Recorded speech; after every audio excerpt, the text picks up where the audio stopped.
अगर आपके सुबह उठते ही घुटने अकड़ जाते हैं, चलने में दर्द होता है और आपके जॉइंट्स में पेन होता है।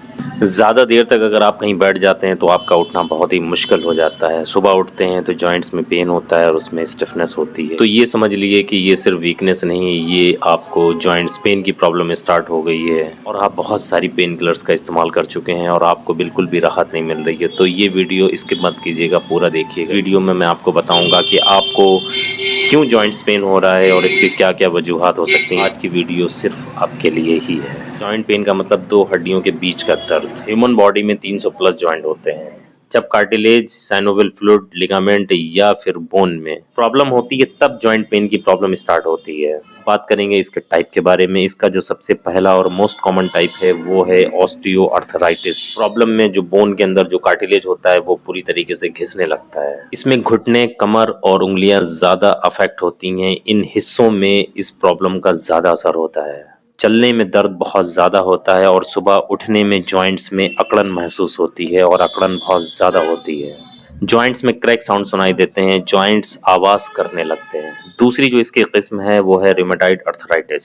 ये एक ऑटो इम्यून डिसऑर्डर है। इसमें आपकी जो बॉडी का इम्यून सिस्टम है, आपकी जो रोग प्रतिरोधक क्षमता है, वो आपके जॉइंट्स को डैमेज करती है, आपके कार्टिलेज को डैमेज करती है, आपके जॉइंट्स को डैमेज करती है। ये एक ऑटो इम्यून डिसऑर्डर है। किसी भी एज में हो सकता है, इसमें कोई एज लिमिटेशन नहीं है। अगर इसकी अलामात की बात की जाए तो इसमें सीवियर जॉइंट पेन होगा, स्वेलिंग होगा और जॉइंट में स्टिफनेस होगी और ये स्टिफनेस 1 घंटे से ज़्यादा मॉर्निंग में रह सकती है।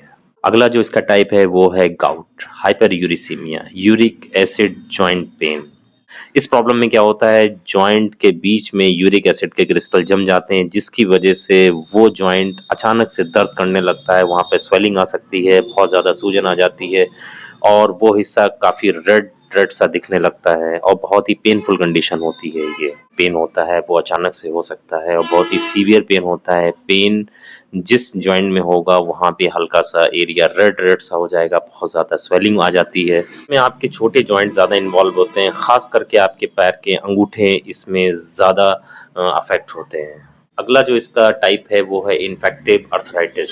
इसमें इन्फेक्शन की वजह से जॉइंट पेन होता है, खास करके आपका फीवर जो डेंगू फीवर है और आपका चिकनगुनिया है, इसमें आपके जो जॉइंट्स हैं बहुत ज़्यादा इन्वॉल्व होते हैं जिसकी वजह से जॉइंट पेन होता है। बहुत ही सीवियर होता है और बहुत ही पेनफुल कंडीशन होती है। पेन के साथ में स्वेलिंग भी बहुत ज़्यादा होती है। इन्फेक्टिव अर्थराइटिस की जो पेशेंट होते हैं, अगर किसी भी शख्स को डेंगू या चिकनगुनिया की प्रॉब्लम हुई है तो उसके जॉइंट्स में प्रॉब्लम लंबे टाइम तक रह सकती है और इस परेशानी में पेशेंट पूरी तरीके से ज़मीन पे खड़ा भी नहीं हो पाता है और उसके पैर ज़मीन पे नहीं लगते हैं।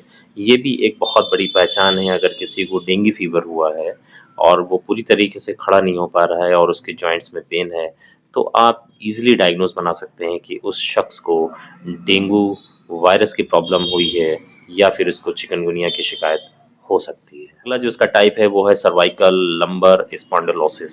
ये प्रॉब्लम स्पाइन से रिलेटेड जॉइंट्स पेन की होती है। इस बीमारी में गर्दन और कमर का हिस्सा ज्यादा इन्वॉल्व होता है। गर्दन या कमर का दर्द, हाथों पैरों में झंझनाहट महसूस होना, सुनपन महसूस होना, टिंगलिंग सेंसेशन और जलन महसूस होना, ये इसके कुछ खास सिम्टम्स हैं सर्वाइकल और लंबर स्पॉन्डिलोसिस के।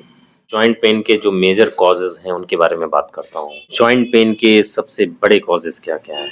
सबसे पहला जो इसका कॉज है वो है ageing, age related joint pain. Old age में जॉइंट्स पेन होना बहुत ही कॉमन है। दूसरा है ओबेसिटी, बहुत ज़्यादा ओवरवेट की वजह से जो जॉइंट है उसके ऊपर बहुत ज़्यादा वेट होता है जिसकी वजह से लिगामेंट की प्रॉब्लम बहुत ही कॉमन है और जॉइंट पेन बहुत ही कॉमन होता है ओबेसिटी की वजह से, बहुत ज़्यादा ओवरवेट की वजह से। है विटामिन डी और कैल्शियम डेफिशिएंसी। कॉज है वो है डायबिटीज़, शुगर के पेशेंट में जॉइंट पेन बहुत ही कॉमन है। अगला जो इसका कॉज है वो है थायराइड की प्रॉब्लम। लाइफस्टाइल की वजह से भी जॉइंट पेन बहुत ही कॉमन है। ऐसे शख्स जो बहुत ज़्यादा देर तक लेटे रहते हैं या बैठे रहते हैं या फिर गलत पोस्चर है उनका, गलत तरीके से उठते बैठते हैं, तो उनमें जॉइंट पेन की प्रॉब्लम बहुत ही कॉमन। या ऐसे लोग जिनको जॉइंट्स में इंजरी हुई है तो उसकी वजह से भी जॉइंट पेन बहुत ही कॉमन है। स्मोकिंग की वजह से भी जॉइंट पेन बहुत ही कॉमन होता है। ये थे कुछ खास, अहम और बड़े कॉजेज़ जिनके ऊपर मैंने अभी आपके सामने रोशनी डाली है। इनकी वजह से जॉइंट पेन बहुत ज़्यादा कॉमन होता है, ये इसके मुख्य कारण हैं। अब बात करेंगे यूनानी कॉजेज़ के बारे में। यूनानी के मुताबिक जॉइंट पेन होता है सूए मिजाज बारिद यानी ठंडी तासीर की वजह से। बलगम और सौदा का बहुत ज़्यादा अगर गलबा हो जाए यानी बढ़ोतरी हो जाए तो उसकी वजह से जॉइंट पेन बहुत ही कॉमन होता है यूनानी के अकॉर्डिंग। खून की नालियों में अगर कोई रुकावट आ रही है तो उसकी वजह से यूनानी कहता है कि जॉइंट पेन बहुत ही कॉमन है। जॉइंट में फ्लूइड का जमाव, ये 4 चीज़ें जो मैंने आपको बताई हैं यूनानी के अकॉर्डिंग ये इसके मुख्य कारण हैं जॉइंट पेन के। अब बात करेंगे जॉइंट पेन के सिम्पटम्स के बारे में। अगर जो मैं सिम्पटम्स अभी आपको बताऊँगा, इनमें से अगर कुछ सिम्पटम्स आपकी बॉडी से मैच कर आपको कुछ मैं इन्वेस्टिगेशंस बताऊँगा, जिनको कराने के बाद में आप एग्ज़ैक्ट डायग्नोस पे पहुँचेंगे कि आपको किस तरह का जॉइंट पेन है और आपको किस वजह से जॉइंट्स में प्रॉब्लम हो रही है। जॉइंट पेन का सबसे पहला सिम्पटम है चलने में दर्द का महसूस होना। दूसरा है जॉइंट स्टिफनेस यानी जॉइंट्स में अकड़न महसूस होना। तीसरा सिम्पटम है जॉइंट्स में स्वेलिंग होना और रेडनेस होना। चौथा सिम्पटम है लिमिटेड मूवमेंट्स।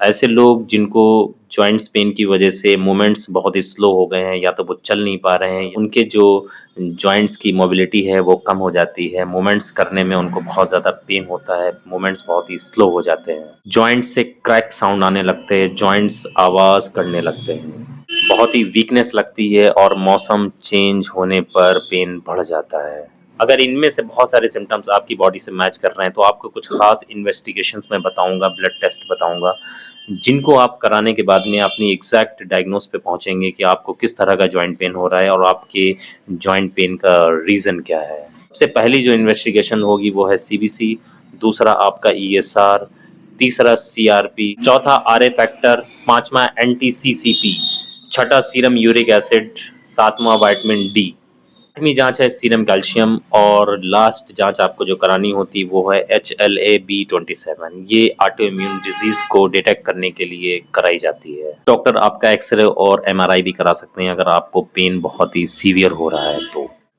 अगर हम बात करें इसके ट्रीटमेंट के बारे में तो सबसे पहला जो नियम लागू होता है वो है आपकी बीमारी, कि आपको किस तरह की प्रॉब्लम है, आपको कौन-सा जॉइंट पेन हो रहा है, आपको यूरिक एसिड की वजह से प्रॉब्लम हो रही है, आपको रूमेटॉइड आर्थराइटिस है, आपको ऑस्टियोआर्थराइटिस है, आपको सर्वाइकल या लंबर स्पॉन्डिलोसिस की प्रॉब्लम है, इस तरह का जॉइंट पेन हो रहा है। उसके बाद में जो भी आपकी रिपोर्ट्स जो मैंने अभी आपको ब्लड टेस्ट बताएँ, आप इन जाँचों को आप कराते हैं। उसके बाद में आपकी जो भी रिपोर्ट में प्रॉब्लम होती है उसके अकॉर्डिंग एक लाइन सेट की जाती है कि आपको किस तरह की मेडिसिन पे रखना है। तो ये था इसके ट्रीटमेंट के लिहाज से सबसे इम्पॉर्टेंट चीज़ है कि आपका जो रूट कॉज़ है उसको देखना पड़ता है कि आपको किस वजह से जॉइंट पेन की प्रॉब्लम हो रही है, रूट कॉज़ पे काम करना पड़ता है। यूनानी में अगर बात की जाए तो सबसे पहली दवा है माजून सुरंजान, दूसरी दवा है हब्बे अज़गन, तीसरी दवा है माजून चोपचीनी। लगाने के लिए रोगने सुर्ख और रोगने मालकंगी, इन दोनों का ऑयल एक में मिक्स करके आपको अपने जॉइंट्स वाले एरिया पे लगाना है जहाँ पे आपको पेन की प्रॉब्लम हो रही है, वहाँ पे मसाज करनी है। ये नहीं कि कुछ खास दवाएं हैं जो जॉइंट्स पेन में बहुत ही कॉमनली यूज़ होती हैं। करेंगे डाइट प्लान के बारे में, क्योंकि without diet, without healthy lifestyle कुछ भी पॉसिबल नहीं है, कोई भी ट्रीटमेंट पॉसिबल नहीं है, उसके रिजल्ट पॉसिबल नहीं है। एक अच्छा परिणाम अगर आप चाहते हैं तो आपको अपनी लाइफस्टाइल को चेंज करना पड़ेगा, आपको अपने डेली रूटीन को बेहतर बनाना पड़ेगा, आपको अपने खान पान को दुरुस्त करना पड़ेगा, क्योंकि 80% जो बीमारियां होती हैं वो हमारी बैड हैबिट्स की वजह से होती हैं, हमारे गलत खान पान की वजह से होती है। तो आपको क्या क्या अवॉइड करना है सबसे पहले उनके ऊपर बात करते हैं। आपको cold drink, ice cream, bakery products और रेड मीट, चने की दाल को अवॉइड करना है। रात में आपको दही नहीं खाना है रात को सोते वक्त। तो अपनी डाइट में शामिल करना है हल्दी। हल्दी के बहुत अच्छे रिजल्ट हैं जॉइंट पेन में, ये एंटीसेप्टिक का काम करता है, एंटी इन्फ्लामेटरी प्रॉपर्टीज पाई जाती हैं हल्दी में। दूसरा जो आपको शामिल करना है लहसुन।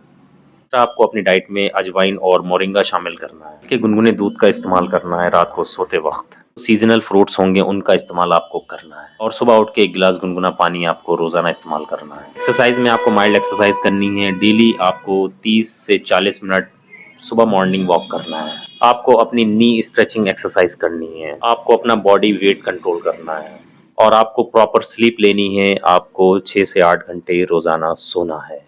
स्ट्रेस को बहुत ही कम करना है, टेंशन ज़्यादा नहीं लेनी है। जॉइंट पेन कोई लाइलाज बीमारी नहीं है, बस सही डायग्नोसिस और सही ट्रीटमेंट चाहिए। पेन किलर से सिर्फ बीमारी दबती है, रूट कॉज अगर आप समझेंगे, उसको पहचानेंगे और उसके हिसाब से अगर आप ट्रीटमेंट करेंगे तो आपकी ये प्रॉब्लम हमेशा हमेशा के लिए ठीक हो सकती है। रूट कॉज को ठीक करें यूनानी और मॉडर्न ट्रीटमेंट के साथ। वीडियो अच्छी लगी हो तो चैनल को सब्सक्राइब करें, लाइक शेयर कमेंट जरूर करें। Thank you very much.